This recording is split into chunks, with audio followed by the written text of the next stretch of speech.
What's good, Internet? My name is Attack Slug.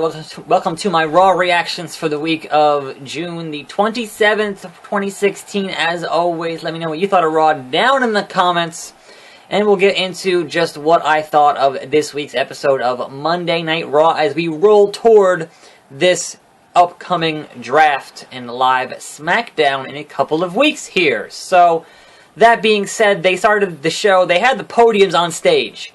Spoiler, they didn't use the podiums at all the whole episode. Like, I understand, they want to remind us, okay, the draft is coming, it's happening. But it's not happening on Raw. So don't have the damn podiums on Raw. The draft is going to be on SmackDown. What are you doing? Anyway, we open the show bringing out Seth Rollins, who totally brings up the Roman Reigns suspension. Now, I don't mind them turning that into a storyline part of, this feud. That's fine. But the part where Rollins is like, I'm going to go off script, and then points to the Titantron, and they have the fucking graphic with the Roman Reigns tweet ready, that's not off script. You fucking prepared that. Don't lie to me. Come on now. I want to suspend disbelief. Quit fucking it up.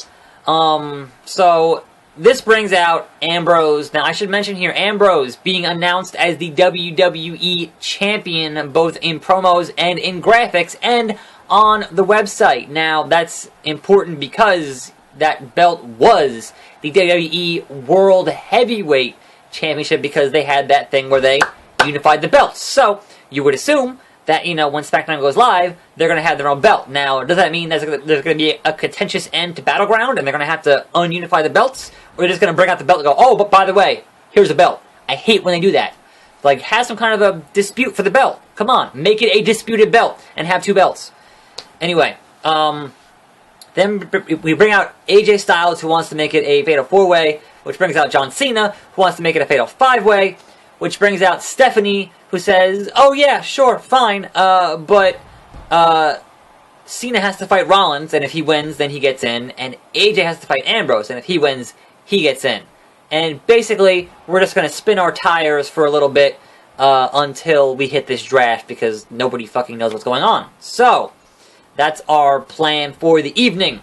Our first match of the evening was Paige and Sasha Banks versus Dana Brooke and Charlotte. And this match, I would imagine, got more time if you were there live. But they went to commercial, and the whole thing felt kind of short. That's unfortunate for this whole, Divas Revolution, or whatever they're going to be calling it these days. But Sasha Banks gets the win, and puts Dana Brooke in the bank statement, so I applaud that for not having the, oh my god, she pinned the champion type storyline stuff they always do. So, something a little bit different. And so Paige and Sasha got the win here. And on a side note, anybody, there were some people last week saying that they banned the bank statement. I'm like, don't believe rumors from bullshit websites that have no plausibility, unless you're hearing it from, the Wrestling Observer or whatever else. It's probably bullshit, so that's why I didn't report on that rumor, because it was from some fucking website that no one ever heard of. Like, come on! Anyway, next match of the evening is the continuance of the feud between Rusev and Titus O'Neil. And Titus O'Neil gets the win here via count-out victory. And, I guess that continues this thing, and they're going to have a match at Battleground. Will Titus finally get the job done? Or is this still his continuing punishment for playfully grabbing Vince McMahon during the Daniel Bryan retirement? And just, they're going to keep... Whoa there, John Cena! They're going to keep, letting him get close and then losing to Rusev. Yeah, is what it is. One, this is a short match. Two, nope, kicks out. Okay, not a short match. Anyway, we go backstage, and The Miz is back from filming the Marine 5 with Maurice, and is very upset that he's not getting the star treatment. And guess who's also backstage? Corporate Kane. And Corporate Kane brings up the fact that according to the handbook, the rulebook, the guidebook, there is a 30-day rule for defending your title. Now, the 30-day rule was a thing for a long time. Jack Tunney, etc., etc. and I am a fan of the 30-day rule. But anyone who's watched the product in like the past 5 years knows that the 30-day rule is... He had the ropes. He had the ropes. The 30-day rule these days is bullshit. They only bring it up when it actually suits their own needs, as you would have clearly seen when Brock Lesnar was your WWE champion and showed up every fucking 3 months to defend his belt. Clearly, there's no fucking 30-day rule, so just don't bring it up. Either use it all the time, or don't use it at all. Don't pick and choose. I hate that shit. Anyway, Miz gets a surprise mystery opponent tonight. People were hoping for Finn Balor, and it wasn't Finn Balor. It was a different demon. We'll get to that.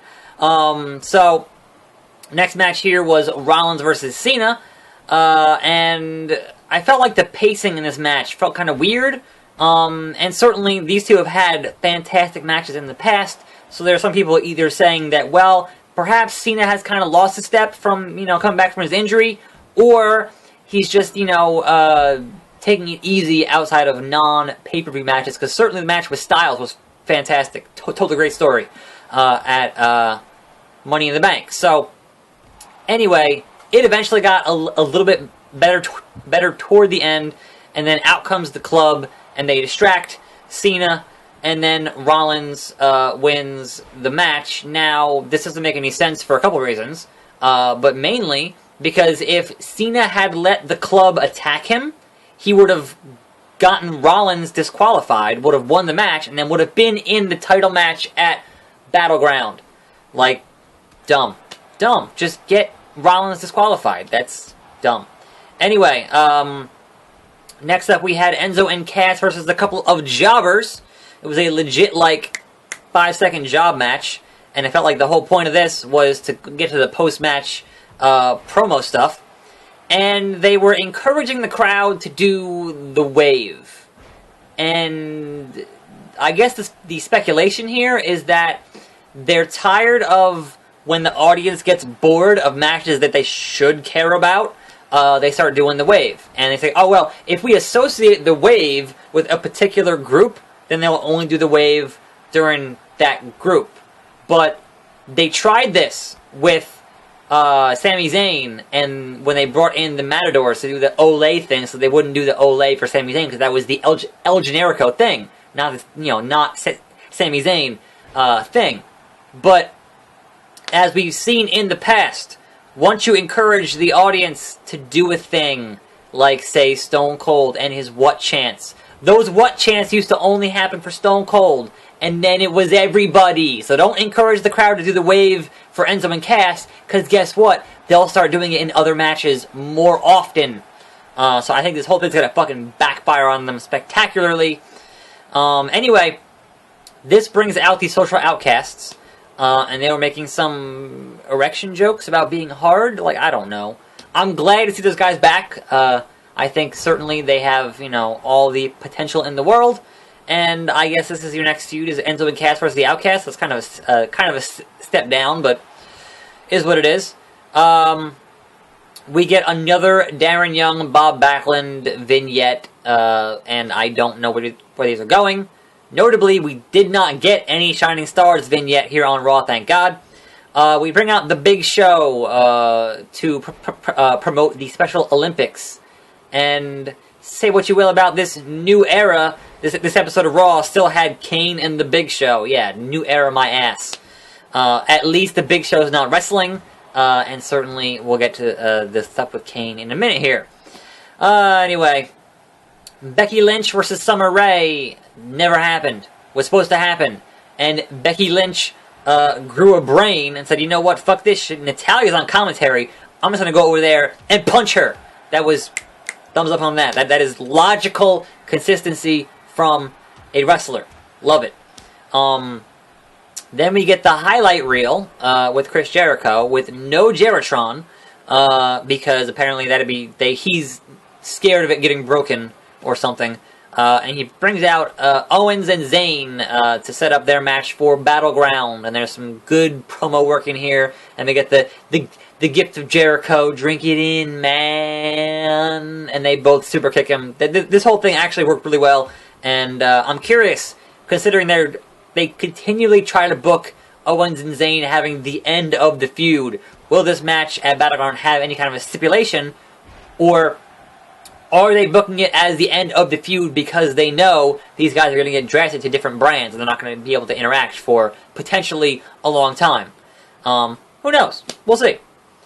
Anyway, next match is The Miz. And his mystery opponent is the Demon Kane. And you're like, why is the Demon Kane wrestling in 2016? And why is the Demon Kane winning via countout in 2016? Rusev, Grash. So Maurice, like, fakes an injury in, like, the worst way possible. She kind of just flops on the side and had, like, twisted her ankle or something. And then Miz is so concerned that he gets counted out. And Kane wins the match. Like, before the Miz left, that IC title stuff was so hot. The matches were so good. And now you're gonna stick him in a fucking Kane feud? Are you fucking kidding me? Why the hell did you not immediately bring back The Miz and put him in a thing with Cesaro? Like, and Sami Zayn and Kevin Owens. Like, I understand they're gonna have this fucking... Okay, so it's the brand split. It has to be the brand split. They're spinning their wheels. They don't want to start any more big feuds before this brand split, and it is hurting their current product. Anyway, speaking of Cesaro, they teamed him up with Apollo Crews for no reason to fight Sheamus and Del Rio for no reason. And then Del Rio, who used to be in the League of Nations with Sheamus, turned on Sheamus for no reason. None of this shit makes any sense. Apollo Crews and Cesaro win the match. This is completely fucking meaningless, and nobody cares. We're just spinning our wheels until this fucking brand split. Anyway, the New Day are feuding with the Wyatts. And so the New Day dress up like the Wyatts. That part's good. The part where we're in the PG era, and the most insulting thing that they had to say about the Wyatts was that they smell like... Are you 5? Dumb. I do like the fact that they're continuing to have Xavier Woods kind of be under the spell, or, you know, being a little bit shook by the Wyatts. Like, that's a good bit of character development. That part I enjoy. And it was weird that the New Day were dressed up as Bray and Rowan and Harper. Because right now the Wyatts are Bray and Rowan and Braun Strowman, because Harper is out injured. Now, I understand that Harper obviously is has more character traits, the yeah thing and whatever to make fun of, so that makes sense, because what the fuck is Braun Strowman? He's big. That's it. That's all you got. So, I don't know.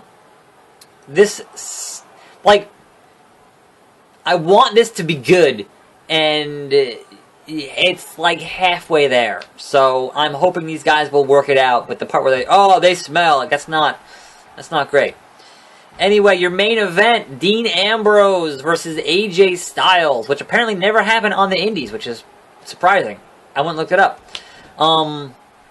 They had an alright back and forth TV match here, and at some point, like, Michael Cole was, when he got into the calf killer, Michael Cole was, like, eating his fucking mic. He was like eating it. Like, he was on a different volume level than everybody else. It was crazy.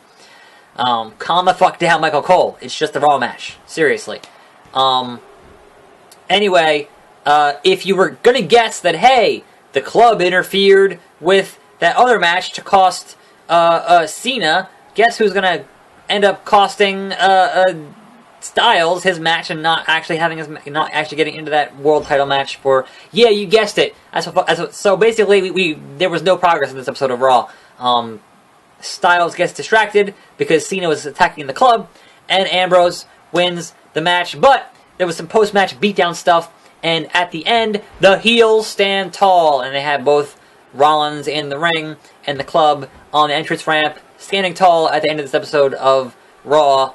What's going to happen next week? Who fucking knows? Let me know, 'cause I don't know. I'm a tax slug. This was my Raw reactions.